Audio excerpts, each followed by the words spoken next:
सत्संग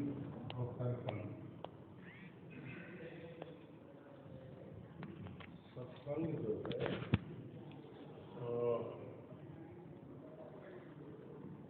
लो और पढ़ लो दोनों के लिए कल्याणकारी है। उसमें मति, कीर्ति, गति, भूख, भलाई जब जे जतन जहाँ जी पाए तो दानव सत्संग। मति का होना, गति, सुंदर गति होना, सदगति होना, कीर्ति, यश, ऐश्वर्य और जितने भी भले कार्य हैं, जितने भी अच्छे कार्य, ये सब सत्संग से प्राप्त होते हैं। सत्संग से क्या नहीं प्राप्त होगा, अर्थात सत्संग से सब कुछ, सत्स्वरूप परमात्मा है और उसका संग। जब हम परमात्मा का संग करते हैं, वास्तविकता क्या है कि जल की बूंद गिरे जल माही, जल की बूंद जल से अलग है, तब तक उसका अपना एक बूंद का अस्तित्व है। परंतु वो जब जल की बूंद जल में गिर जाती है तो वो सब जल एक हो जाता है। फिर जल अलग अलग नहीं होता है, वो बूंद अलग अलग नहीं रह सकती है। बूंद का अलग अपना स्वतंत्र अस्तित्व है ही नहीं। गंदे नाले, एक नदिया एक सूर, एक नदिया एक नाल कहावत, मेरो ही नीर भरो, जब दोनों में एक बरन है सुरसरी नाम है। एक गंदा नाला जो है गंगा में मिल जाता है तो फिर वो भी गंगा ही हो जाता है। फिर उस गंदे नाले की तरफ घृणा की दृष्टि से जो हम देखते थे, उसके नजीक नहीं जाते थे। फिर उसी गंगा जल में मिल जाने से वो गंदा होता है, फिर हम उसका आचमन करते हैं, उसमें स्नान करते हैं, सब कुछ करते हैं। इसी प्रकार से जीव जो है जब तक परमात्मा से अलग है तब तक वो जीव है। जब जीव परमात्मा से मिल जाता है तो परमात्मा ही हो जाता है। वैसे तो कहा जाता है ब्रह्मविद ब्रह्ममय भक्ति, जो ब्रह्म को जान लेता है, जो परमात्मा को जान लेता है, वो परमात्मा का ही स्वरूप हो जाता है। जानत तुम्हें तुम्हें हो जाए। अब सत्संग, सत्स्वरूप जो परमात्मा है उसका संग जो है वो सत्संग कहलाता है। कुछ लोगों ने सत्संग को एक सीमित दायरे में रख दिया। दायरा अर्थात जो वार्तालाप हो रहा है इसको सत्संग मान बैठे हैं। परंतु रामचरितमानस में जहाँ सत्संग की महिमा बताई गई, रामचरितमानस में कुसंग की महिमा अयोध्या में पात्र सुना माता केकई। माता केकई मंत्रा के कुसंग के कारण उनकी बुद्धि भ्रमित होती है और बुद्धि भ्रमित होने से संपूर्ण अयोध्या को मकान जैसी स्थिति में पहुंचा दिया जाता है। गोस्वामी तुलसीदास जी कहते हैं कौन कुसंग पाए न पाए, कुसंग खाते कौन नष्ट नहीं हुआ। कहा के माता केकई तो सरजू का जल पीती थी, पवित्र जल, और उसके बाद महाराज दशरथ की धर्म पत्नी है, सब धर्मी है, उनके साथ वे रहती है। रामलाल जी जो हैं शुरू से उनके पास अधिक से अधिक समय देते, परंतु वो भी जो इतनी पवित्र केकई है और जो पवित्र जल पवित्र धाम, एक निमिष सरजू बसे तुझे न पूछी घास, कोटि कल्प घाटी बसे मथुरा का निवास। तो ऐसी माँ सरजू के नजदीक रहने पर भी माता केकई कुसंग के कारण नष्ट हो गई। और आज भी लोग अपनी बच्चियों का नाम केकई नहीं रखते। भारत में तो कम से कम ये व्यवस्था है, विदेशों में केकई नाम से कोई मतलब ही नहीं है। परंतु ये कुसंग का इतना प्रभाव। सत्संग के लिए गोस्वामी तुलसीदास जी ने एक स्थान चुना। कौन सा स्थान चुना? लंका। लंका निश्चय लेकर निवासा, यहाँ कहा सज्जन कर पाता। जहाँ सज्जनों का निवास है ही नहीं, ऐसे स्थान पर सत्संग के लिए चुना गया। उसमें पात्र कौन से चुने गए? श्री हनुमान जी महाराज जैसे संत। रामचरितमानस में किए कुबेर साधु हनुमानी, जिन जब जामवंत हनुमानी, हनुमान जी को और जामवंत जी को साधु कहा गया है। और वैसे माता कैकेयी राम जी को उपहार के रूप में, व्यंग के रूप में, राम साधु तुम साधु सयाने, तो मतलब महाराज दशरथ के लिए गए। ये रामचरितमानस में और साधुओं का नाम के रूप में किसी को नहीं किया गया। वैसे साधु चरित कपासु प्रारंभ से लेकर अंतिम तक साधुओं की महिमा बहुत गाएंगे। फिर दूसरा एक चुना गया साधु के रूप में, तो यही से हट करियों पहचानी, साधु के कोई न विभीषण। रामचरितमानस में ये साधु मतलब राम जी को साधु कहा गया है, हनुमान जी को साधु कहा गया है, और विभीषण जी को साधु कहा गया है। वैसे तो साधु देश में बहुत अधिक हैं। देश पिता पूजनीय के, वो देश के पिता से पूजनीय हैं, वो उनकी अपनी निजी महिमा नहीं है कुछ। तो जैसे हम सुपारी का गणेश बना देते, तो वो क्या है कि सुपारी की पूजा नहीं हो रही है, गणेश की पूजा, परंतु सुपारी में। इसी प्रकार से व्यक्ति की पूजा नहीं है, वो वेश की पूजा। ये जो वेश साधु का हमने सुना रखा है, हमने आपने सबने जिन्होंने भी, तो वो वेश की पूजा होगी। तो सत्संग के लिए गोस्वामी तुलसीदास जी ने लंका जैसी अपवित्र नगरी को चुना, और उसमें श्री आंजनेय जैसे संत को चुना गया। और सत्संग किसके साथ होता है? नाम लंकनी एक निश्चित, लंकनी नाम की एक राक्षसी है। आगे इसका परिचय देते हुए स्पष्ट करते हैं, उन्हीं संभार उसी को लंका, ये लंका की अधिष्ठात्री देवी है, लंकनी और कोई नहीं है। ये है सत्संग किया हुआ, जब उसने हनुमान जी को जिसके चोरी से लंका में प्रवेश करते हुए देखा, रावण ने करकोटों पे सुरक्षा की व्यवस्था बहुत मजबूत बनाई।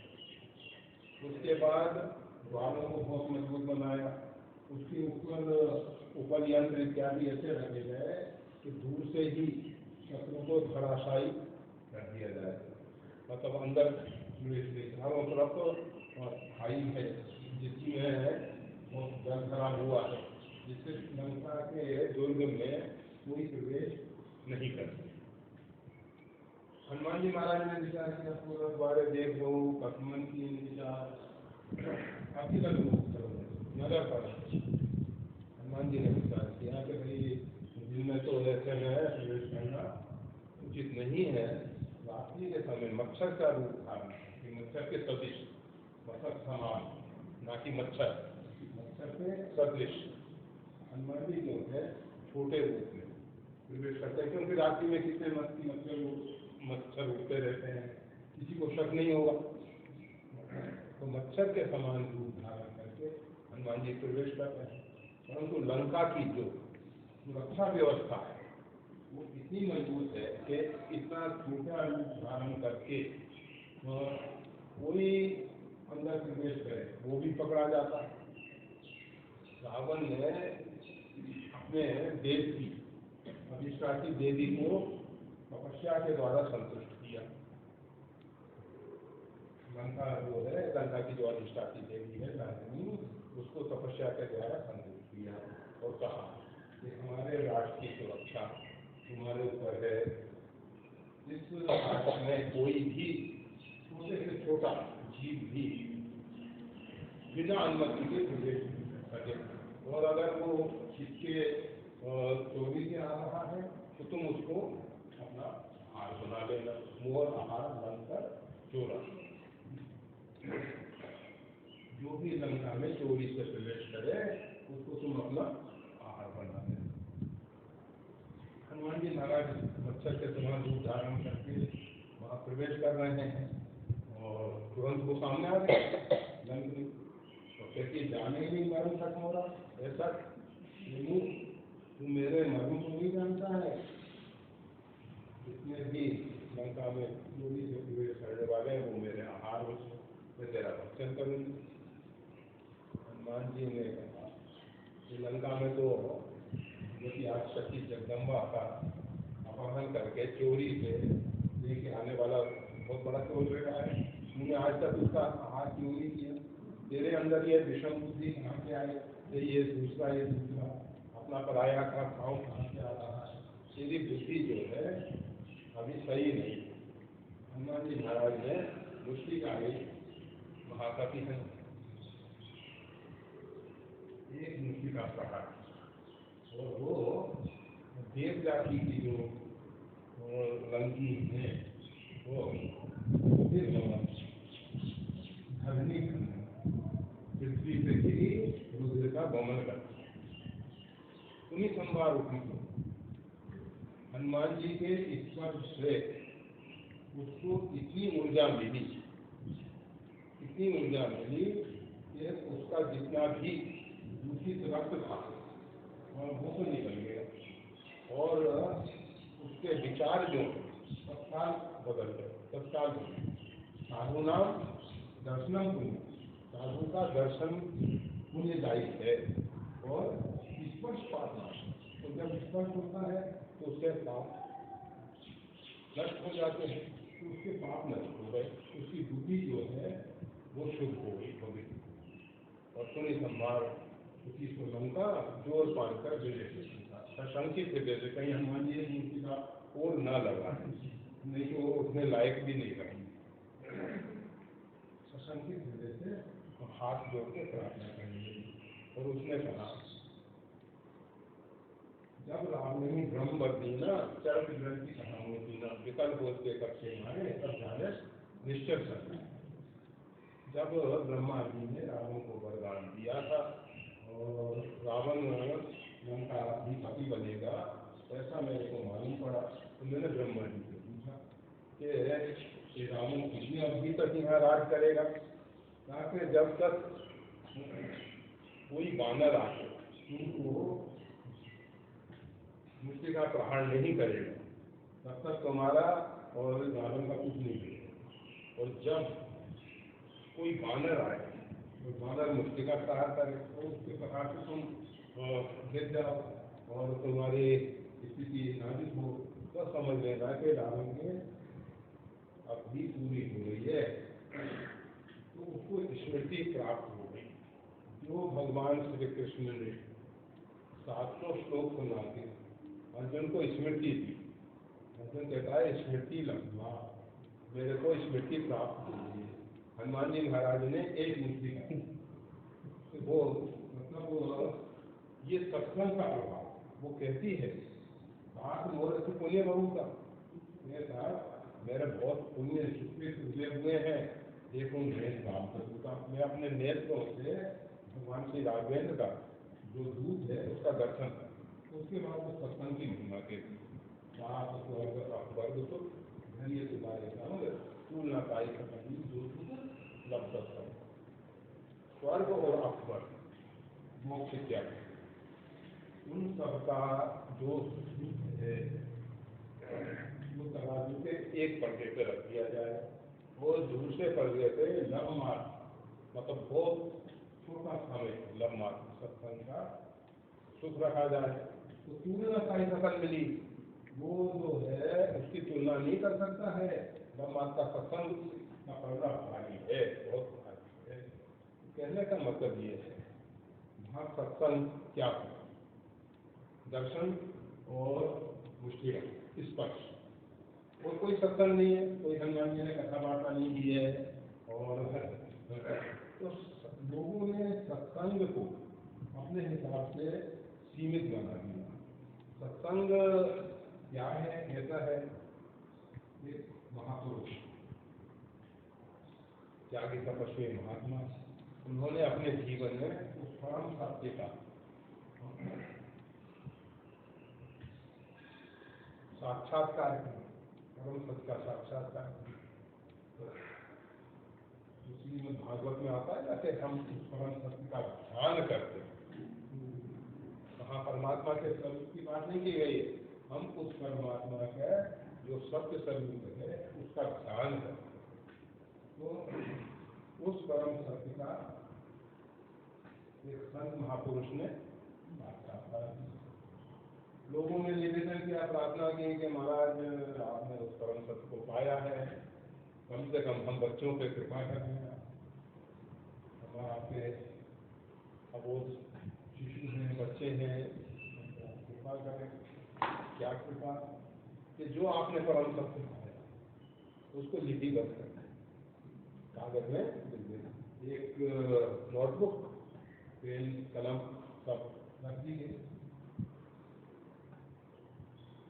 सब में दिखता गया। लोग सोचते रहे कि बाबा जी जो है उस परम सत्य को लिपिबद्ध करवा देंगे। एक दिन बाबा जी का, उन तपस्वी महात्मा का, उन महापुरुष का अंतकाल आया। वो अपने धुनी पे विश्राम कर रहे थे, लेटे हुए थे, और सब जगह साक्षात्कार इत्यादि की सूचना दे दी गई थी कि महाराज जी आज अपने निश्चित धाम पधारने वाले हैं। सब लोग एकत्रित हो गए थे, बहुत भीड़ थी यहाँ के काबे पर, बहुत भीड़। और ये भी घोषणा की गई कि महात्मा जी ने जो परम सत्य लिपिबद्ध किया उसको किसी योग्य पात्र को दे दिया जाएगा। सब लोग उत्सुक थे, सब आगे बढ़ के बैठना चाहते थे कि हम तो पात्र समझ लिया जाए, हमारे से महाराज जी की दृष्टि पड़ जाए, हमारे से महाराज जी की दृष्टि पड़ जाए, हम चुन लिए जाए, हम चुन लिए जाए। सब इस प्रकार से आगे आगे बैठे हुए थे। महात्मा जी लेते लेते सबके ऊपर अपनी दृष्टि डाले, और एक व्यक्ति काफी दूर था, उसकी तरफ इशारा करके बुलाया। उन्होंने कहा इसका भाग्य बहुत बड़ा है कि महाराज जी ने इसको अपने नजदीक बुलाया है। महात्मा जी ने वो जो नोटबुक थी वो उसके हाथ में दे दी, और उसने क्या किया, उसको सिर पे लगाया, और सिर पे लगाने के बाद जो प्रज्वलित अग्नि थी, भूमि में ठंडा मौसम, अग्नि खूब प्रज्वलित हो रही थी, उसने वो छोड़ दिया। और लोग जोड़े बचाने के लिए, निकालने के लिए, परंतु अग्नि थी प्रज्वलित थी, इतनी तेज थी कि उसमें कोई हाथ नहीं डाल सकता। वो देखते देखते भस्म बन गए, भस्म। अब तो महात्मा जी उठे, और उठते खड़े होकर उन्होंने उसको अपने अंशमान, मतलब वो बख्शिश करके लगा दिया। लोगों को बड़ा आश्चर्य हुआ कि बुढ़े की बुद्धि खराब हो। इस व्यक्ति ने देखो इनका इतना परिश्रम जो लिखने का किया गया था उसको इसमें अग्नि में रख दिया, और ये देखो ये उठ के उसको सिर पे लगा रहे हैं, उसके सिर पे हाथ फेर रहे हैं, वात्सल्य दे रहे हैं, अपनी ममता दिखा रहे हैं। और लोगों के मन में, परंतु कोई कुछ बोल नहीं रहा। महात्मा जी ने कहा कि देखो आप सबके मन में बड़ा फोकस हो कि इस व्यक्ति ने ऐसा किया और मैंने ऐसा, दोनों के क्रियाओं को देख के आपको बहुत मन में विचार उठ रहे हैं कि ऐसा क्यों किया गया। आप बहुत से लोग सोच रहे हैं कि मेरी बुद्धि खराब हो गई, और अनेक अनेक प्रकार के अपने सब के विचार कर रहे हैं। उन्होंने बताया कि देखो बात कितना ये है, वो जो परम सत्य है उसको शब्दों में व्यक्त नहीं किया था, इसलिए मैंने तो कुछ लिखा नहीं था, और मैंने इसको ऐसे ही नोटबुक खाली की खाली, पूरी की पूरी दे दी थी। और इस व्यक्ति ने अंदर से समझा कि वो परम सत्य लिखा नहीं जा सकता, जो लिखा गया होगा वो सत्य होगा ही नहीं, इसलिए इसने उस नोटबुक को अग्नि में छोड़ दिया। ये भी सही अधिकारी है, और मैं जो कह रहा हूँ वो भी परम सत्य है। तो कहने का मतलब ये, ना तो परम सत्य को शब्दों में व्यक्त किया जाए, वो जो सत्स्वरूप परमात्मा है उसका ध्यान होता है, उसमें तादात्म्य होता है, परंतु कोई उस सत्य को राम स्वरूप तुम्हार वचन अगोचर बुद्धि को, महर्षि वाल्मीकि कहते हैं, है राम आपका जो स्वरूप है, राम जी के रूप तो अनेक रूपाए विष्णवे विष्णवे, अनेक रूप में देखने को मिलते, मंदिर मंदिर मूर्त थे, अनेक जगह श्रीरंग भगवान का देखो कितना लंबा चौड़ा लिख गए, सब जगह भगवान के रूप तो बहुत दिखाई देते। और ये क्या है, जगत विश्व रूप रघुवंश मुनि करो वचन जिसका, ये सब विष्णु जो है ये भी राम जी का ही रूप है, या राम में शब्द जाए, परंतु राम जी का जो स्वरूप है वो परम सत्य है, जो तीनों काल एक रख, जो तीनों काल में अपरिवर्तित, कभी उसमें कोई परिवर्तन नहीं होता है, ऐसा जो परम सत्य है वो जो परमात्मा वचन अगोचर बुद्धि, वो वचन से परे है, बुद्धि से परे है, उसको ना तो हम अपनी बुद्धि से समझ सकते हैं और ना वो शब्दों में व्यक्त किया। तो सत्संग जो है अनेक वचनीय है। सत्संग ये तो ठीक है कि उस सत्स्वरूप परमात्मा के विषय में जो महापुरुषों ने कहा है, जैसे कोई व्यक्ति ने देखा कि प्रातःकाल का सूर्योदय हो रहा है और सूर्य जो है समुद्र में से उछलता हुआ, जैसे आप कन्याकुमारी में देख सकोगे, अगर किसी भागशाली को दिखाई देता है, इसको तो नहीं दर्शन होगा क्योंकि बादल बहुत रहता है ना, सूर्यास्त और सनसेट और सनराइज दोनों जो है कभी कभी दिखाई देता है, नहीं तो बादल में जब सूर्य निकलता है और सनसेट भी बादल में ही हो जाता है, परंतु कभी कभी और फिर अगर चैत्र फाल्गुन मास हो और मौसम साफ हो और पूर्णिमा का दिन हो, तो एक तरफ सूर्यास्त हो रहा है, सूर्य समुद्र में डूब रहे और दूसरी तरफ से चंद्रमा उदय होगा, बड़ा निराला दृश्य होता है, ऐसा दृश्य देखने को जल्दी नहीं मिलेगा।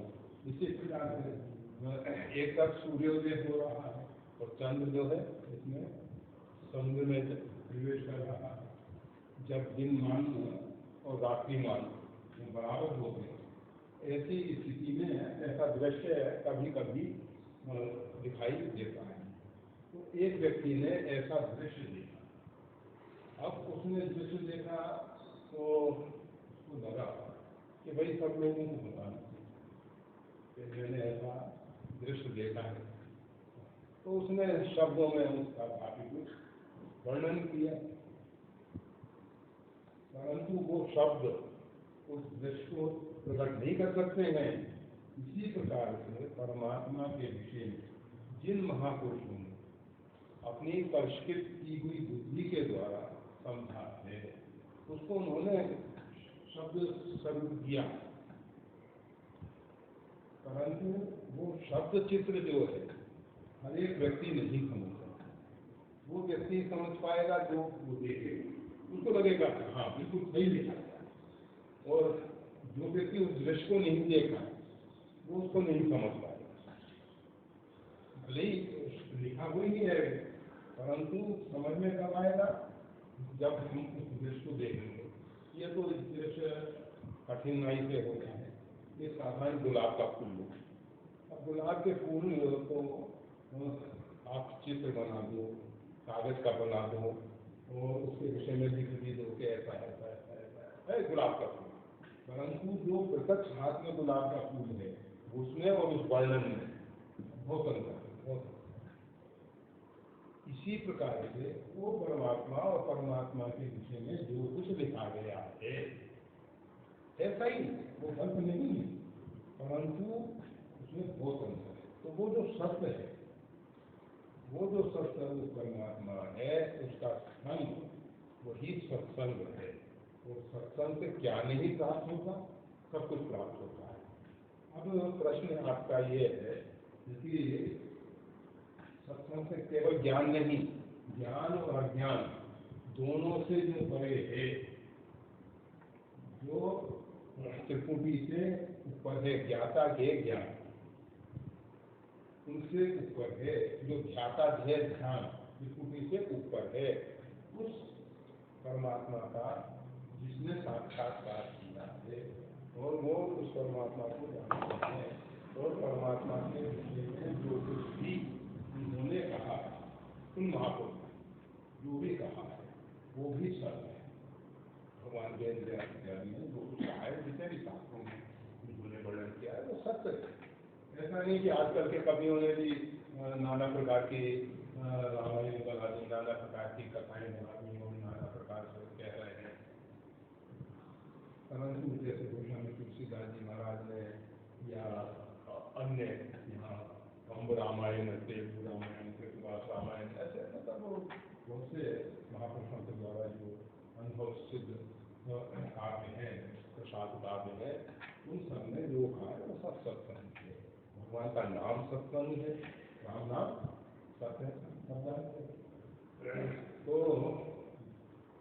सत्संग जो परमात्मा, उसका नाम, उसका रूप, उसकी लीला सब सत्य है और उसके विषय में जो भी कहा सुना जा रहा है वो सब सत्संग है, वो भी सब सत्संग है। परंतु बिन सत्संग न हरि कथा, यही बिन मोहना,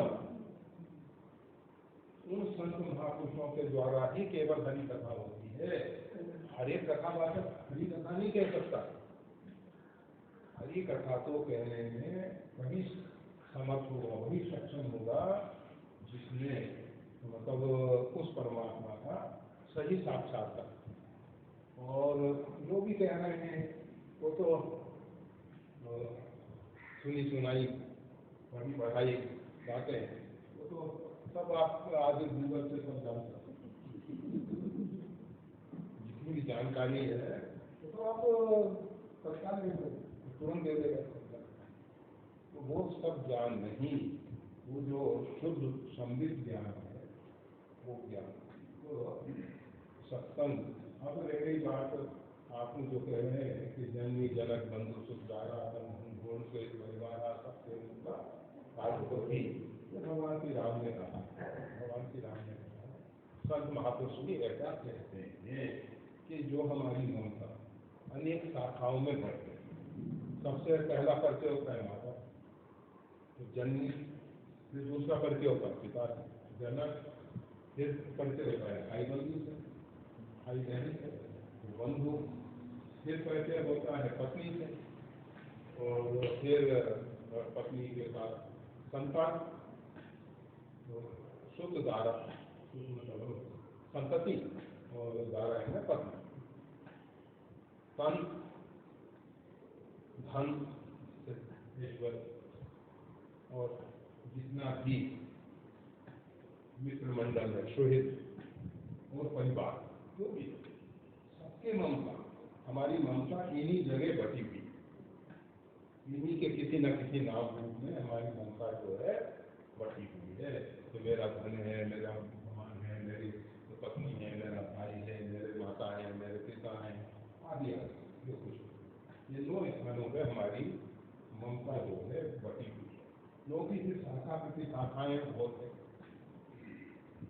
सबके ममता, सबकी ममता के जो धागे धागे उन धागों को बटो,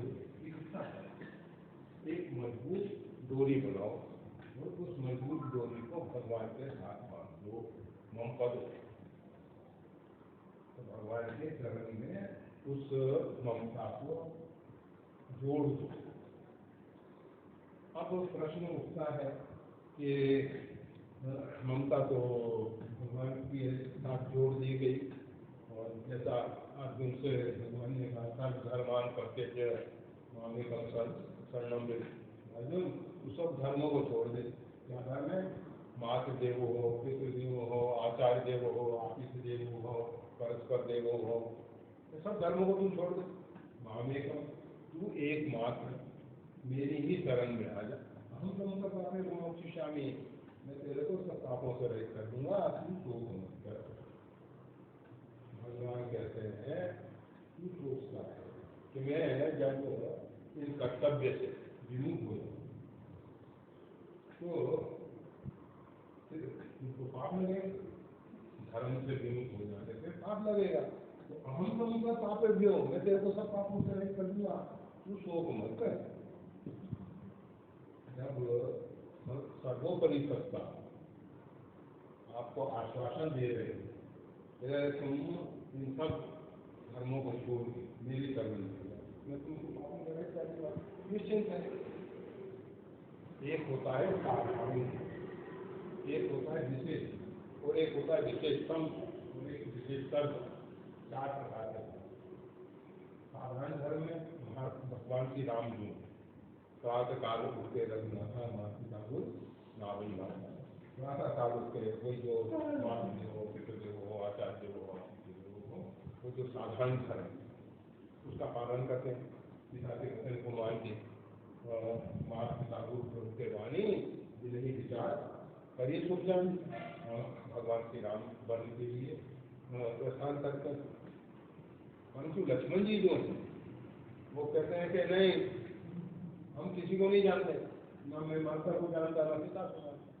माता राम हो मत पिता रामचंद्र, स्वामी राम हो मत पिता रामचंद्र, सर्वस्व में रामचंद्र हो, उनके अतिरिक्त दयालु के अतिरिक्त नान्यम किसी अन्य को मैं जानता ही नहीं हूँ, मेरे को सर्वस्व भगवान श्री राम। ये है विशेष विशेष धर्म वाला कहता है कि हमारे तो माता पिता भाई बंधु जो कुछ है भगवान है, तमेव माता का पिता तमेव, तमेव बंधुश्च सखा तमेव, तमेव विद्या द्रव्यम तमेव, तमेव सर्वम मम जीव। ये आप ही हमारे सर्वस्व हैं।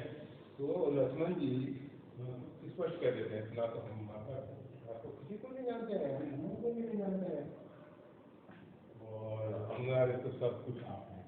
तो इस प्रकार से लक्ष्मण जी कोई दोष नहीं लगता। कोई कहे लक्ष्मण जी ने गलत काम किया, राम जी ने भी सही काम किया, लक्ष्मण जी ने विशेष धर्म का पालन किया, और ये भी है। और फिर तीसरे आए विशेषतम धर्म भरत जी महाराज,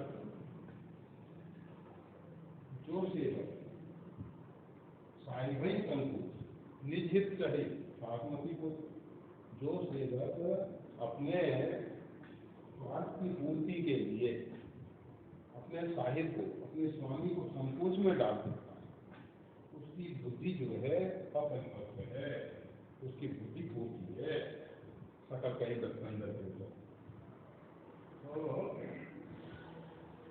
बुद्धि वही परिपक्व है जो किसी भी प्रकार से हमारे आराध्य, हमारे प्रभु, हमारे प्रियतम, हमारे भगवान संकोच में पड़े।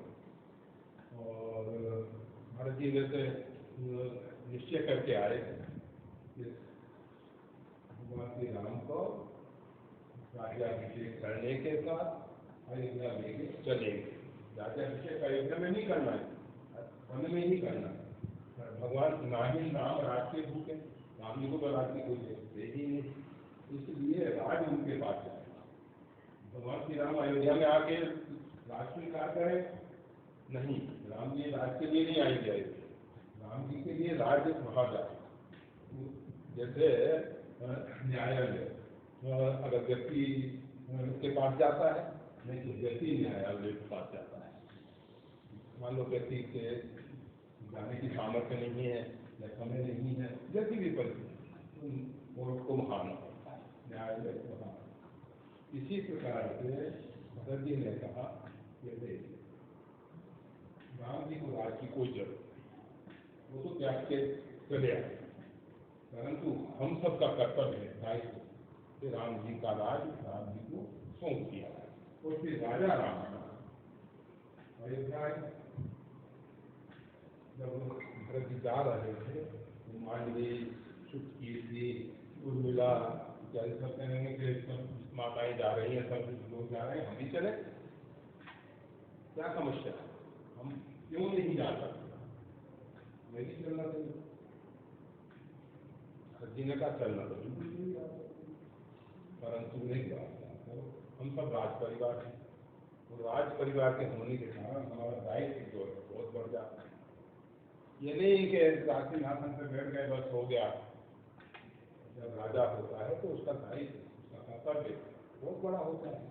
इसलिए अब हम सबका परिवार, हम सब वहाँ जा रहे हैं, आप सब अयोध्या की सब व्यवस्थाओं को सुव्यवस्थित ढंग से चलाओ, ये आप सबका कर्तव्य है।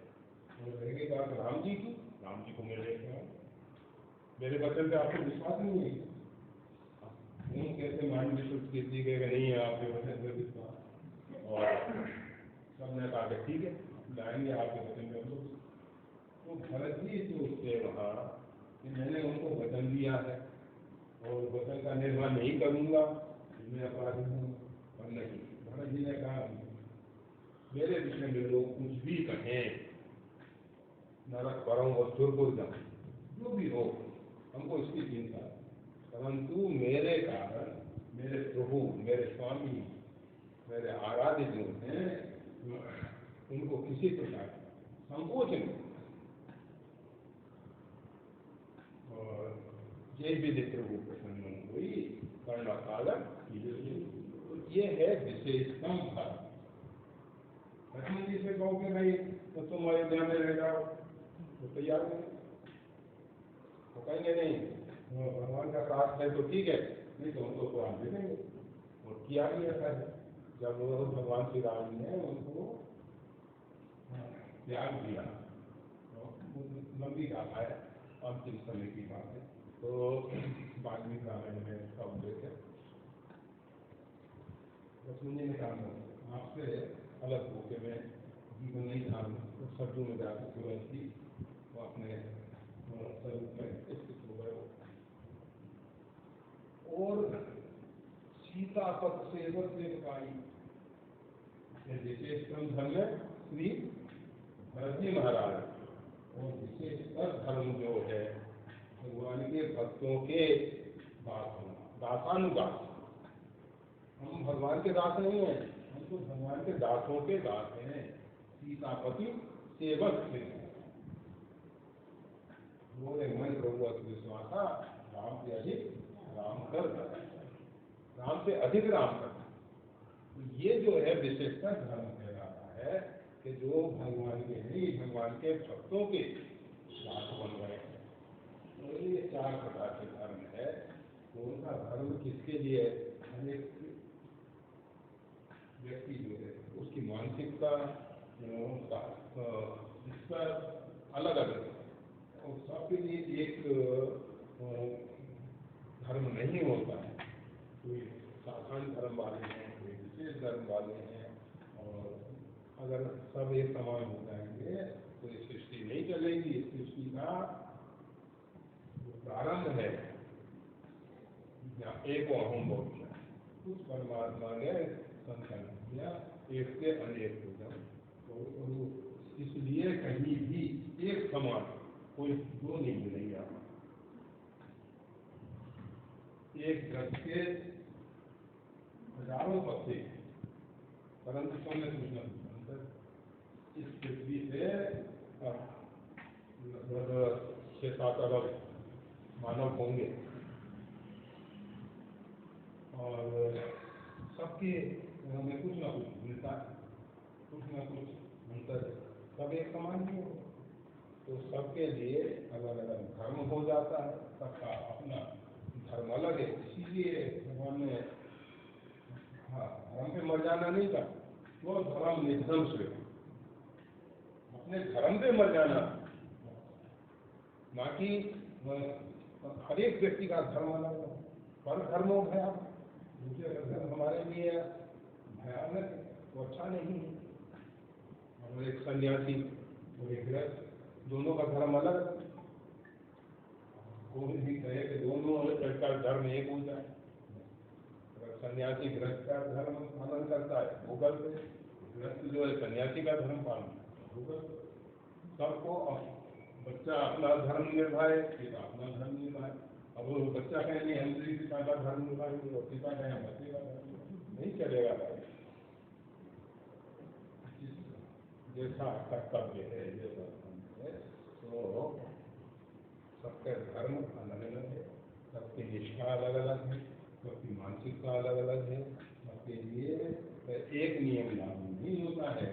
अगर एक नियम होता तो न्यायालय में न्यायाधीश की जरूरत नहीं होती, सीधे कंप्यूटर में डाला उसका केस, जो परिणाम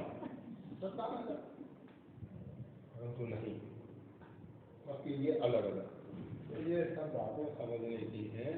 और सत्संग परमात्मा का स्वरूप है, और परमात्मा का संग ही सत्संग है। परमात्मा के नाम रूप लीला धाम तो सत्य है, उनका संग सत्संग है। और जहाँ तक सब सुनते हैं और सब पालन नहीं हो ही नहीं सकता, सब एक प्रकार के हो ही नहीं सकते हैं। उसके लिए आपको चिंता करने की जरूरत नहीं है। जिसने सृष्टि बनाई यही है, उसको चिंता होगी, हमको चिंता करने की जरूरत नहीं है। हम सृष्टि के ना तो सृजक है, ना हम न्याय है, ना तो हमने सृष्टि का निर्माण किया है, ना हम उसके पालनहार, ना हम इसमें कोई न्यायालय में न्यायाधीश बनाए गए हैं। इसलिए बैठ के श्री राम की ही अच्छा है। सारी दुनिया में क्या होता है, क्यों करते हैं, कैसे करते हैं, उसकी चिंता छोड़ दो। कहीं नहीं रहा बस मोड़ कहीं नहीं रहा मोड़ થઈ ગયું છે આજે